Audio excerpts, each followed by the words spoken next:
अकबर कितने वर्षों तक राज करेगा, पर मैं इस बात को भली भांति जानता हूं महाराणा प्रताप, जब तक धरती पर सूरज और चांद रहेंगे तुम हमेशा याद किए जाओगे। आपका दुश्मन आपकी तारीफ करे, इससे बड़ी तारीफ आपकी कुछ भी। लिखो शेर रहे जी।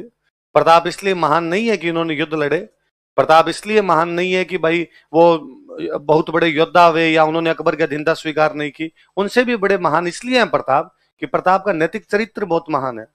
उस समय दुश्मन की महिलाओं के साथ इस प्रकार का बर्ताव करना बहुत बड़ी बात थी। प्रताप यदि दुश्मन की महिलाओं के बारे में अपनी बहन बेटियों की तरह रखते हैं, गिरफ्तार करने के बाद उनको वापस भेज देते हैं, तो देखा जाना चाहिए नैतिक चरित्र में वो पुरुष कितना महान रहा होगा। वास्तव में प्रताप के इन्हीं गुणों को वापस सीखने की आवश्यकता, अनुसरण करने की आवश्यकता है। आज भी लोग प्रताप को याद करते हैं, पर प्रताप को याद करते हैं तो केवल वैसी बातें करते हैं। महाराणा प्रताप ने अकबर से लड़ाई लड़ी थी, वो योद्धा थे, जैसे वो लड़े थे वैसे हमें लड़ना चाहिए। कहां लड़ना चाहिए? अब कहां लड़ाई हो रही है? लोकतंत्र है भाई साहब, डेमोक्रेसी है, इसमें कोई लड़ाई नहीं हो रही। लड़ाई हो रही है फौज में जाओ, फौज में जाके लड़ो। कहना ये चाहिए जिस प्रकार प्रताप ने महिलाओं के सम्मान की रक्षा की हम करेंगे, वैसे प्रताप महिलाओं की इज्जत क्या करते थे वैसे हम करेंगे। पर इन मुद्दों पे कोई बातचीत नहीं करना चाहता। हम अपनी बातचीत का ढर्रा अलग तरफ ही खींच लेते हैं। उस मामले में प्रताप की वास्तविक जो विशेषताएं हैं वो अलग से निकल के नहीं आ पाती, अलग से वो निखरती नहीं है। योद्धा उस समय तमाम लोग रहे थे, योद्धाओं में किसमें कमी है? संगा कुंभा किसमें आप योद्धा में कमी मान सकते हो? पर उनके बीच में एक राजा की अलग विशेषताएं हमारे सामने दृष्टि गोचर होती है, वो बहुत अलग सी बात है। तो ये प्रताप की एक अलग विशेषता है कि दुश्मन की महिलाओं को भी वो सम्मान पूर्वक वापस भेज देते हैं। ये बात अकबर को पता चली कि रेमजी तो लुगाइयों को नहीं संभाल पा रहे, तो अकबर ने सेनापति चेंज किया। इस बार अकबर ने अपने एक अंकल को सेनापति बना के भेजा, सुल्तान खान। कौन बंदा था? ऐसा डाकी टाइप का आदमी था सुल्तान खान, अंकल लगता था अकबर का। सुल्तान खान है। सुल्तान खान ने आगे कहा, चक्कर क्या है, ऐसा क्या मेवाड़ वालों के पोदीना है जो ये अपने से लड़ रहे हैं? भारत का मुगल बादशाह अपनी सेना भेज भेज के हार गया और मेवाड़ वाले सरेंडर नहीं कर पा रहे हैं अभी तक। क्या इनके पास पहाड़ों में बेटे बेटे सप्लाई कहां से आती है, हथियार कहां से आते हैं, अनाज कहां से आता है? और लोगों ने कहा साहब इनके पहाड़ों में 4 रास्ते हैं। डूंगरपुर की तरफ एक रास्ता खुलता है देवल, कौन सा रास्ता है? उदयपुर की तरफ इनका एक रास्ता खुलता है देबारी, कौन सा रास्ता है? डूंगरपुर की तरफ कौन सा? उदयपुर की तरफ कौन सा? पाली की तरफ एक रास्ता खुलता है देसूरी, कौन सा खुलता है? देसूरी का रास्ता खुलता है। और राजसमंद की तरफ एक रास्ता खुलता है दिवेर, कौन सा रास्ता है? 4D। डूंगरपुर की तरफ कौन सा रास्ता? उदयपुर की तरफ, पाली की तरफ, राजसमंद की तरफ। इन रास्तों से सप्लाई पहुंचती है, इन रास्तों से हथियार पहुंचते हैं, इन रास्तों से घोड़े पहुंचते हैं। हम क्या करें? तो उसने कहा रास्ते ब्लॉक करो, अंदर हथियारों की सप्लाई बंद, अंदर अनाज की सप्लाई बंद। भूख मरेंगे तो बाहर आएंगे, बाहर आएंगे तो इनकी सेना कम, अपनी सेना ज्यादा, मरेंगे। सीधा सा तरीका। यदि ये बाहर नहीं आ रहे, अपने को जाना पड़ता है, अपने नहीं जाएंगे, इनको बाहर आने के लिए मजबूर कर दिया जाए, इसलिए चारों रास्ते ब्लॉक किए जाए। इसलिए उसने कितनी छावनी बनाई, कहां कहां पे? हाँ, क्या लिखा हमने, पढ़ तू। कहां अकबर की जीत बता रखे, उनको फाड़ देना आज, ठीक है? हिस्ट्री री राइटिंग करती है। इतने सालों तक अपने राजस्थान की हिस्ट्री ये कहती थी कि हल्दी घाटी को ड्रॉ हो गया था। क्या हो गया था? पिछले 7-8 साल में अपने इतिहासकारों ने इस बात को प्रूव किया, अपनी किताबों में साफ साफ लिखा हुआ हल्दी घाटी युद्ध में प्रताप जीत गए थे। और सिंपल उसके एग्जाम्पल है कि बदायूनी युद्ध के मैदान में वो कहता हमारी सेना 16 किलोमीटर वापस भागी। तो किसकी भागती है? हारते हुए लोगों की, जीतते हुए लोगों की? ऐसा कौन बादशाह है जिसने अपने जीते हुए सेनापतियों को बाहर निकाल दिया हो? कि मान सिंह आसफ खान जीत के, उन्होंने अकबर का, अकबर हम जीत के, अकबर ने कहा मुंह मत दिखाना। किसने कहा था जीत के लिए? और यदि हल्दी घाटी युद्ध में मान सिंह आसफ खान जीत के जाते तो अकबर खुद नहीं आता। 4 महीने बाद अकबर को खुद आना पड़ रहा है, इसका मतलब चरमराट भयंकर है। उसको यूं सहन नहीं हो रहा है कि यार मेरी सेना गई और हार कैसे गई। फिर बदायूनी लिखता है कि हमें रात को भी डर लगता था गोगुंदा में सोते हुए भी, इसलिए चारों तरफ 4 दीवारी करके सोते थे। हारी हुई सेना का कॉन्फिडेंस गिरा हुआ रहता है। उससे भी भयंकर हमारे उदयपुर के इतिहासकार है चंद्रशेखर शर्मा सर, उन्होंने प्रूव किया कि हमें ताम्र पत्र मिले हैं प्रताप के कई। क्या मिले हैं?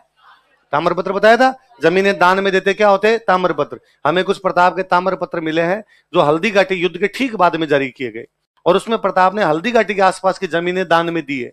यदि प्रताप हल्दी घाटी युद्ध के ठीक बाद हल्दी घाटी के आसपास की जमीनें दान में दे रहा है, इसका मतलब जमीन उसकी है, जमीन उसकी, इसका मतलब युद्ध जीता है वो। यदि वो युद्ध हार जाता तो जमीन अकबर की होती, आप दान कैसे देते? मैं मेरे पास कुछ होगा तो ही तो आपको दान दे सकता हूं। मैं कहता हूं मैं आपको 3 प्लॉट देता हूं आपको, सर खुद के पास तो एक ही नहीं है, तो हमें कहां से दो? मेरे पास कोई चीज है तो ये आपको दे सकता हूं। तो प्रताप के पास में हल्दीघाटी की जमीन है, इसलिए हल्दीघाटी के आसपास की जमीन है, क्या दे रहा है वो? दान। चलो आगे लिखो, कौन कौन सी 4 छावनियां बताओ? देवल, देबारी, देसुरी और दिवेर। इनमें दिवेर सबसे महत्वपूर्ण छावनी थी। कारण था राजसमंद में पड़ती है, ये अजमेर का रास्ता है। कहां का रास्ता है? मुगलों का राजस्थान में अड्डा कौन सा? अजमेर। ये भी तो सोचने वाली बात है कि मुगल जब मेवाड़ में जाके लड़ रहे हैं तो उनको अनाज कहां से आ रहा है? भाई प्रताप पूरी की पूरी पब्लिक को शिफ्ट करके पहाड़ों में, इसलिए खेती तो हो ही नहीं रही मेवाड़ में, इसलिए पहाड़ों में पब्लिक को सेट कर लिया कि यदि मैदान में रहेंगे तो खेती करेंगे, खेती करेंगे तो खेती पे कब्जा कौन करेंगे? मुगल। इसलिए मैदानों में खेती होनी नहीं चाहिए, तो मुगल भूखे मरेंगे यहाँ पे। तो भूखे मरते लड़ेंगे कैसे? तो मुगल क्या करते? अजमेर से अपनी सप्लाई मंगाते, अजमेर से सप्लाई मंगाते, बीचों मेवाड़ वाले लूट लेते। इसलिए सुल्तान खान ने कहा दिवेर में मैं खुद बैठूंगा, ताकि उधर से अपनी सप्लाई आए तो मेवाड़ वाले उसको लूट ही नहीं पाए। सैनिकों के पास में रसद तो पहुंचनी चाहिए, सैनिकों के पास सप्लाई नहीं पहुंचेगी, सैनिक बेचारे लड़ेंगे कैसे? इसलिए दिवेर में खुद कौन बैठा हुआ है? बाकी सब छावनियों में अलग अलग उसने सेना लगा रखी है। दशहरे का दिन आया, कौन सा दिन आया?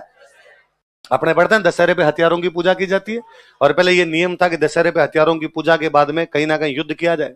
हथियार, तलवार म्यान से बाहर निकली है, म्यान में तभी वापस जाए जब खून लगे, खून दुश्मनों का लगे। तब प्रताप ने कहा भाई हमला करना है, बताओ कहां करें? और सब जो मंत्री संतरी बैठे उन्होंने कहा साहब देवल पे कर लेते हैं, किसी ने कहा देवारी पे कर देते हैं, किसी ने कहा देसुरी पे कर देते हैं, पर किसी ने भी दिवेर का नहीं। प्रताप ने कहा भाई दिवेर पे क्यों ना करे? तो उन्होंने कहा भाई दिवेर में मुगलों की सेना ज्यादा है, दिवेर के अंदर जो है वो सुल्तान खान बैठा हुआ है, इसलिए दिवेर के अंदर मामला थोड़ा गंभीर हो सकता है अपने लिए। प्रताप ने कहा ना दिवेर सबसे ठीक रहेगा, क्योंकि दिवेर में मुगल निश्चिंत है, और मुगलों को लगता है कि हम बाकी जगह आक्रमण कर सकते हैं लेकिन दिवेर पर कभी भी आक्रमण करेंगे। इसलिए मुगलों ने बाकी जगह अपनी नफरी बढ़ा दी होगी, नफरी मतलब सेना बढ़ाई होगी, चौकन्ने चौकस हुए होंगे। दिवेर में वो इतने चौकस नहीं है, क्योंकि उनको निश्चिंत हो रखे, उनको लगता है कि यार इधर से हमला होगा नहीं, अपने दिवेर करते हैं। वहां सुल्तान खान खुद बैठा है, तभी तो वहीं करते हैं अपने। दिवेर पर हमला किया, जितने मुगल बैठे थे सबको मार दिया, भागने नहीं दिया था, या तो सरेंडर किया था या मरमुरा गए थे, या घायलों को बाद में को उठा के लाए थे, उनमें थे। अमर सिंह महाराणा प्रताप को जो बेटे हैं वो सुल्तान खान के भला मारते हैं, आर पार निकाल देते हैं। तो सुल्तान खान के भला आर पार निकल गया था। कहते सुल्तान खान जब घायलों में पड़ा था तो प्रताप मिलने के लिए जाते हैं, और प्रताप ने सुल्तान खान कहा भाई सुल्तान खान कोई अंतिम इच्छा हो तो बता दे। बड़ा सेनापति था तो मिलने के लिए गए, तो अंतिम इच्छा हो तो बता। सुल्तान खान ने कहा मैं उस लड़के को देखना चाहता हूं जिसने मेरे भला मारा है। मैं सुल्तान खान हूं, आंखें यूं बड़ी करूं ना तो डर लगे सामने को, और मेरे भला मारा यार, आर पार निकाला। मारना पड़ता हो लगा, मरता हुआ आदमी है। अमर सिंह अपने कैंप में बैठा, उसको बुलाएंगे तब तक मर जाएगा बेचारा। तो उन्होंने अपने पास में एक फौजी खड़ा था, उसका हाथ पकड़ का ये था। सुल्तान खान उस फौजी को देख के मरता हुआ मुस्कुराता है कि इसको तो मैं पड़ा पड़ा मार दूं, अब भी इसकी औकात नहीं मेरे भला मारे। बंदा तो कोई और था, मैंने उसकी आंखें देखी है, उसकी आंखों में भयंकर यूं वो था, तेज दिखाई दे रहा था। और महाराणा प्रताप अमर सिंह को बुलाते हैं, अमर सिंह बुला कहते हैं मेरे वाला ही था।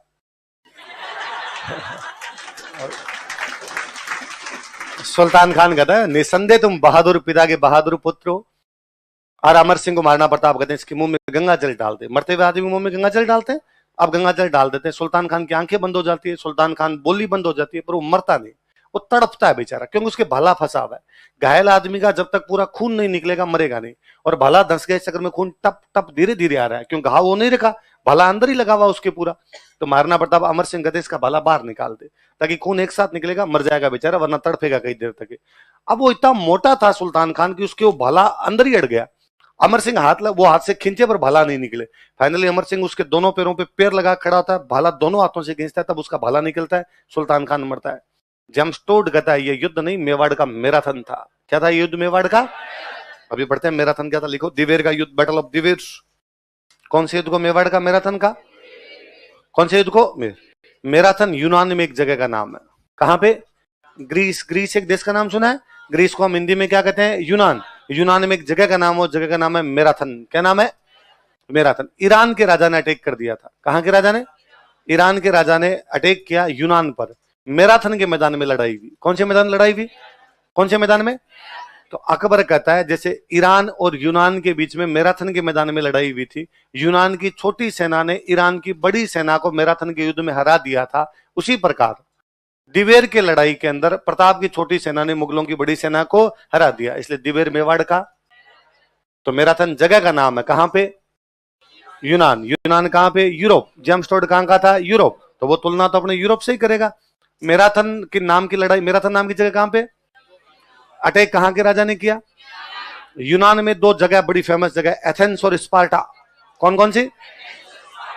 तो उसने अटैक किया था एथेंस पे। कहां पे किया था?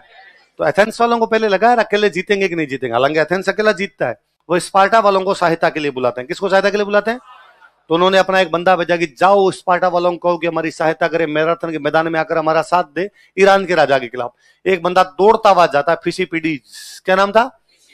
2 दिन में 150 किलोमीटर, 2 दिन में दौड़ता हुआ गया, भागता हुआ गया। बरसात के दिन थे, घोड़े चल नहीं रहे थे, भागता हुआ गया। उसने जाके स्पार्टा वालों का, स्पार्टन्स मैराथन के मैदान में हमारी लड़ाई हो रही है, हम एथेंस वाले ईरान से लड़ रहे हैं, पर्सिया से लड़ रहे हैं, प्लीज हमारा साथ देने के लिए आओ। लेकिन स्पार्टा वाले साथ देने के लिए नहीं आए।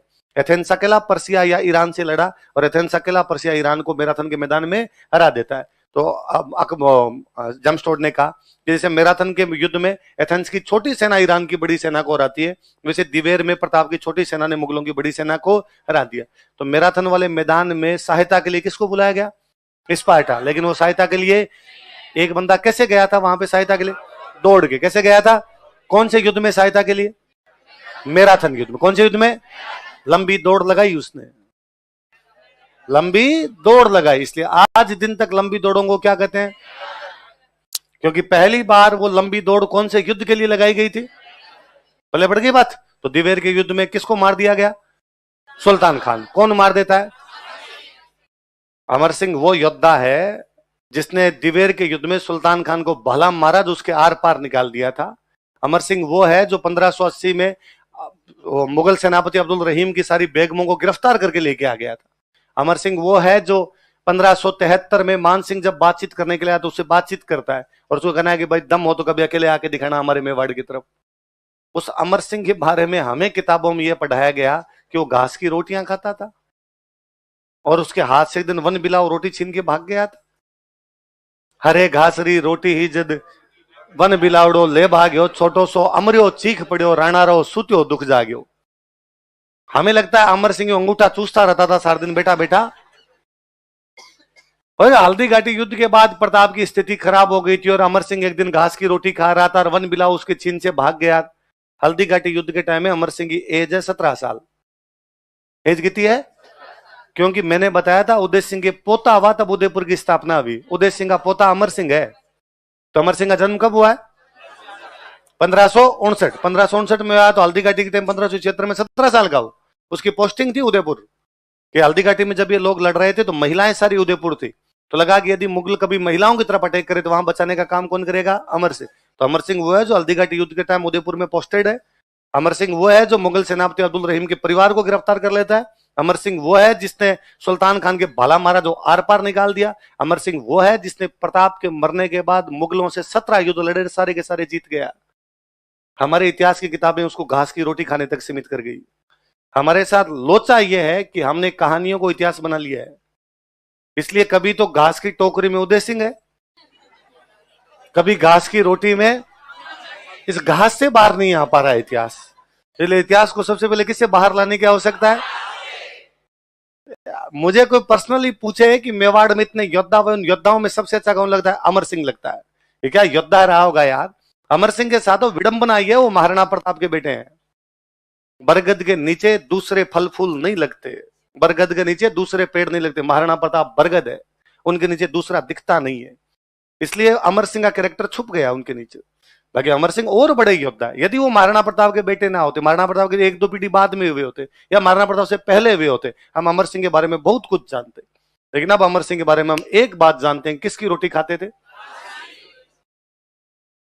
वही मुझे लगता है, वही भाई साहब कहीं पे कोई पुदीने के परांठे बनाए होंगे, घास वही है। मेवाड़ के राणा का बेटा था। यूं थोड़ी घर के झोंपड़ी के बाहर बैठा है, परांठा खा रहा है, गोल कर रखा है, अंदर अचार डाल के वैसे बैठा हुआ है, वन बिलावाया और छीन के भाग गया। कहानियां ऐसी होती है, कहानियां होनी भी चाहिए। हम कवि के, उन कहानीकारों के लाख लाख उनको नमन करते हैं, हम नतमस्तक है कि उन्होंने अपनी कहानियों से, कविताओं से मेवाड़ के इतिहास को अमर कर दिया।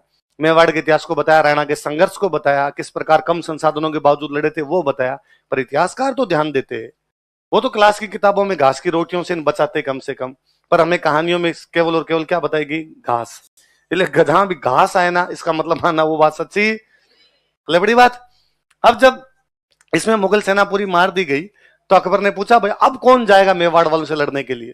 मुगल सेनापतियों ने कहा रहम कर रहम अकबर, जीते गए हैं सारे हार के आए हैं, एक की नहीं पार पड़ रही, इस बार तो सारे काट दिए उसने, सिंगल ही नहीं आया, वापस भी नहीं आने दिया है, क्यों भेजना है वहां पे? और अकबर ने कहा क्या कोई नहीं जा सकता? जब कोई नहीं जाता था ना, अपने राजस्थान वालों में किसी ना किसी को उठ ही जाता था कि मैं चला जाता हूं। अपने वालों को मरने में बड़े मजे आते थे। और मान सिंह के अंकल थे जगन्नाथ कछवाहा, कौन थे? जगन्नाथ कछवाहा ने कहा सर मैं पंगा लेता हूं एक बार एक। तो 1585 में मुगलों की तरफ से अटैक करने के लिए कौन आते हैं? देखो कब हुआ अंतिम आक्रमण? 1585। प्रताप की डेथ होती है 1597 में। कब होती है? 1597 में। जैसे ही प्रताप की डेथ होती है अगला राजा बनता है अमर सिंह। कौन बनता है? अकबर ने वापस अटैक किया। अकबर ने मेवाड़ के 3 राणाओं पर अटैक किए हैं, उदय सिंह, प्रताप, अमर सिंह। तीनों बारी उसकी पार पड़ी नहीं। पर 1585 से 1597 बीच के 12 साल में अकबर ने प्रताप पर कोई अटैक, इन 12 साल में यदि आपने मीडिएवल पढ़ी होगी तो आपने थोड़ा बहुत ध्यान दिया होगा, इन 12 साल में अकबर का अटैक है काबुल पे, अकबर का अटैक है कश्मीर पे, अकबर का अटैक है पंजाब पे, अकबर का अटैक है बंगाल पे, अकबर का अटैक है बिहार पे, अकबर का अटैक है उड़ीसा पे, अकबर का अटैक है साउथ इंडिया पे। मतलब भारत की तमाम जगह पे आक्रमण है, मेवाड़ पर आक्रमण नहीं है उसका। अकबर इंटेलिजेंट है, वो जानता है कि आरएस में पार पड़ेगी, पटवारी ग्राम सेवक की देने पड़ेंगे, उसने सब जगह। ऐसे कैसे हो सकता है कि आप काबुल बंगाल पर अटैक करो, भारत का पश्चिमी हिस्सा और पूर्वी हिस्से पर आक्रमण को, नाक के ठीक नीचे मेवाड़ पड़ा, इसको छोड़ दो। तो अकबर प्रैक्टिकल बंदा, तो उसको लग गया था कि यार पार पड़ेगी। जगन्नाथ कछवाहा हार के गया यहां से, अब आमेर वाले भी हार गए, मुगल पहले ही मना कर चुके थे, इसलिए वैसे ही सेनापतियों ने आने से क्या कर दिया? मना। इस बार प्रताप का गुस्सा इस बात पर था कि लड़ाई मुगलों के साथ है। सुल्तान खान, रहीम जी, आसफ खान, शाहबाज खान, अकबर खुद, सैयद फखरुद्दीन, ये आते हैं, मुझे ठीक लगता है इनसे लड़ना ही है, मेरी लड़ाई है। ये आमेर वाले क्यों पंचायती करते हैं? कभी भगवंत दास आता है, मान सिंह आता है, कभी जगन्नाथ है। उसने कहा तुम रुको रे। प्रताप आमेर पर आक्रमण करता है, आमेर वालों का हिस्सा छीन लेता है, मालपुरा। कौन सा? ये टोंक में मालपुरा पड़ता है, ये बड़ी पैसे वाली जगह थी, इसको छीन लिया। तो अब आमेर वालों को बुद्धि आ गई। अब दोबारा कभी अकबर ने आमेर वालों का कि भाई तुम जाओ, उन्होंने कहा मालपुरा तक तो आ गया, वो आगे आमेर ही बचा है बाद में हमारे पास। हल्दीघाटी युद्ध के बाद प्रताप को समझ में आ गया था कि मुगलों से संघर्ष लंबा चलेगा, लंबे संघर्ष के लिए अपने को धन चाहिए। तो प्रताप को लगा कि गुजरात की तरफ अटैक करते हैं। कहां अटैक करते हैं? गुजरात पे मुगलों का कब्जा था, तो मुगलों के कैंप उड़ा के मुगलों का धन लेते हैं, मुगलों के धन से मुगलों के खिलाफ लड़ते हैं। तो प्रताप गुजरात की तरफ जा रहे हैं। किधर जा रहे हैं? रास्ते में दोनों भाई प्रताप को एक गांव में मिलते हैं, चूलिया। कौन से गांव में मिलते हैं? और उन्होंने प्रताप को कहा कि आपको कहीं धन के लिए जाने की आवश्यकता, जितना धन चाहिए हम देंगे। तुम भाई धन कहां से लाए? तो इन्होंने कहा हमारे पिताजी बहारमल, भामाशाह और ताराचंद के पिताजी कौन थे? वो आपके पिताजी मतलब उदय सिंह के कोषाध्यक्ष थे। क्या थे? तो हमारे पास मेवाड़ का खजाना पड़ा भाई, मेवाड़ का कोष हमारे पास, ये पकड़ो। और उन्होंने कहा और भी चिंता मत करो, हमारा जो पर्सनल पूरा धन है ये भी ये पकड़ो। प्रताप तुम संघर्ष करो, हम तुम्हारे इतने रुपए ला के दिए थे कि प्रताप अब 25,000 फौजी, कितने फौजी? 12 साल तक रख सकते हैं। कितने साल तक? 25,000 फौजियों का खाना पीना हथियार सैलरी कितने सालों तक दी जा सकती है? इतने रुपए किसने ला के दिए? और प्रताप ने कहा शाबाश मेरे चीतों, जब तक तुम जैसे लोग हैं मेवाड़ का कोई बाल भी बांका। और भामाशाह को प्रताप ने कहा कि आप मेरे प्रधानमंत्री हो, आप मेरे क्या